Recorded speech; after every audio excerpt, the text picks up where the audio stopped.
Yo, what's up everyone? Welcome to TDY, where we equip the motivated millennial with the tools and mindset required to actualize success.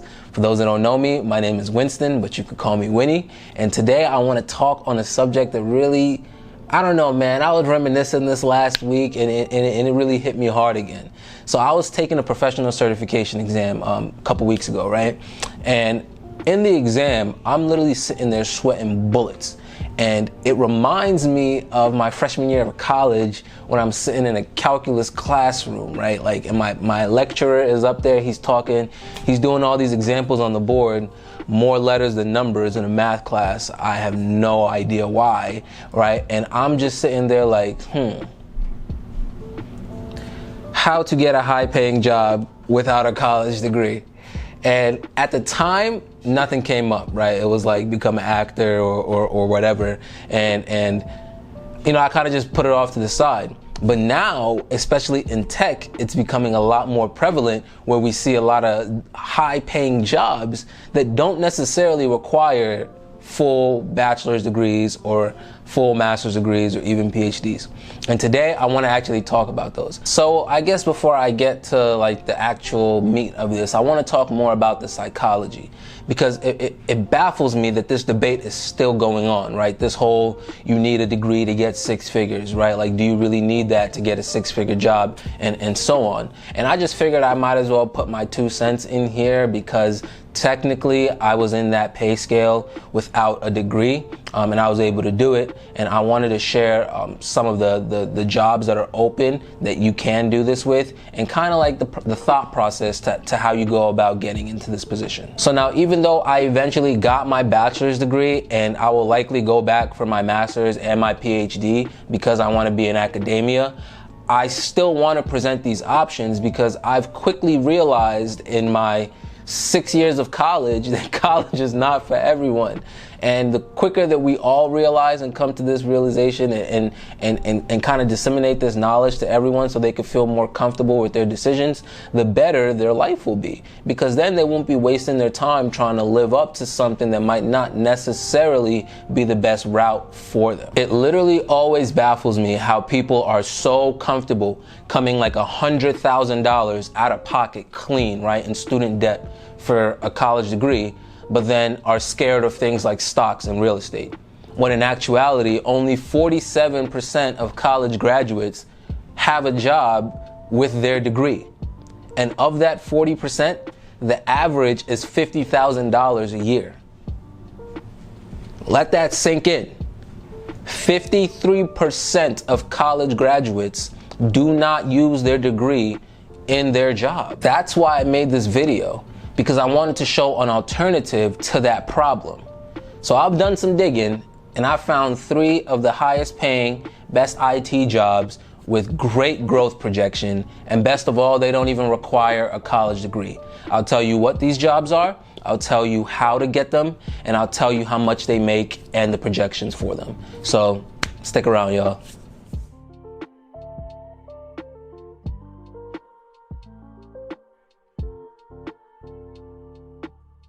So the first one is a data scientist. And the thing about data science is, like, you really got to be a special type of person to do this job. Like, you could think about data science as like the intersection between coding, like math, like statistical math, and then like a specific domain, right? Whatever that domain is. It could be healthcare, finance, logistics, right? Supply chain, anything. It could even be sports, right? It's just a domain, math, and coding. And essentially what they do is they use coding, they use programs to manipulate data, they use it to analyze it and pretty much find the little nuances in what the data is actually saying, right? It's the whole idea of turning data into information, actionable information. Now, the really cool part here is you do not need a degree for this. I promise you don't. There are courses on YouTube that I started out learning these skills, right? Python, right, for data science. You can literally go on Google and type in free data science course, and I can guarantee you a million things will pop up. You can even go on YouTube. Stop watching this video right now if you're interested, for real, and go on YouTube and don't stop watching the video. Don't stop watching the video. But after this video, you can go on YouTube and literally type in free Python data science course. and you will find so many resources that you can use. You can use things like EDX, right? Coursera, Udemy, so many other things. I'll put a bunch of links in the description that can really get you a core skill base on how to tackle a lot of these data science jobs. Employers are really starting to care less and less about whether or not you have a degree and more about whether or not you can actually do the job. That's why the projections for this job are literally at 28% right now over the next few years. So by 2026, which is in the next 5 years, 11.5 million more jobs will be created in this field. Also, according to the U.S. Bureau of Labor Statistics, the average pay is well over 100K. So you're looking at like 100K starting out for these different positions. So I definitely recommend that if you have this propensity to learn a skill like coding, right, and if you have knowledge about a particular domain, which can be gotten literally by just working in that sector or taking some courses, etc., I really recommend jumping into this field and this job. This is something that can get you into that 6-figure range starting out, and within 10 to 15 years, you're going to be well into the 200s, if not the $300,000. So next we have cloud architects, and this one is actually near and dear to my heart because this is my job. This is what I do every day. So essentially what the cloud is just think about it as on-demand IT resources, right? The cloud is essentially just a huge supercomputer that has a lot of virtual computers that it creates, right? And that's the cloud. So a lot of different companies have different platforms, right? There's Google, right? Google Cloud. There's Microsoft, that's Azure Cloud. There's Amazon, that's AWS, right? IBM has theirs too. So just think about all these providers as cloud providers, right? And the idea here is that cloud architects, we pretty much design the IT infrastructures for companies using one of these cloud providers, whether it's Azure, AWS, or Google, etc. So for example, let's say a customer comes with a design, right? An idea, a raw idea that they want to create so and so on AWS. I would pretty much leverage all of AWS's services, design that IT infrastructure for them, let them know where they need to connect what to and how and what services they need and how they're going to do it. I would give them that blueprint. I would draw it out for them. I would walk them through it, and then I would let them either connect with somebody else to build it out for them or have them build it out for themselves. That's essentially what I do. That's essentially what a cloud architect does. So now I'm going to be straight up with y'all. These jobs are in extreme demand. Extreme demand. So actually, as of 2020, 83% of enterprises are in the cloud. So you can think about that as 83% of companies, all companies in the entire world are in some sort of cloud. So just think about where that will go to within the next 5 or 10 years. Keep Moore's Law in mind. The other really cool part is a lot of these companies actually have their own professional certificates, right? So a lot of these companies, for example, AWS has a series of tests that show your proficiency for designing these IT infrastructures within the AWS platform. Or Azure, they also have their certificates. They say this person is certified to work in Azure and use our services to build out infrastructures for companies. So depending on what platform your company uses or the company that you're interested in, right, you can actually go ahead and acquire these professional certificates from these companies, from these cloud providers at a fraction of the cost of college. And you can actually use online learning providers like Linux Academy, A Cloud Guru, Udemy, and a lot more to brush up on your skills to go ahead and actually pass this certification for this company. Another thing is that the job saturation for this is actually at a minimum. It's expected to increase 30% within the next 5 to 6 years. And like I said earlier, 83% of enterprises are in the cloud now, right? And some of them are not fully in the cloud, some of them are just hybrid into the cloud. But just keep in mind where that will be in the next 10 to 20 years over the span of a career, right? It's looking like all enterprises will be in the cloud. And of that, a solid amount of them will be fully cloud native, fully built out in the cloud.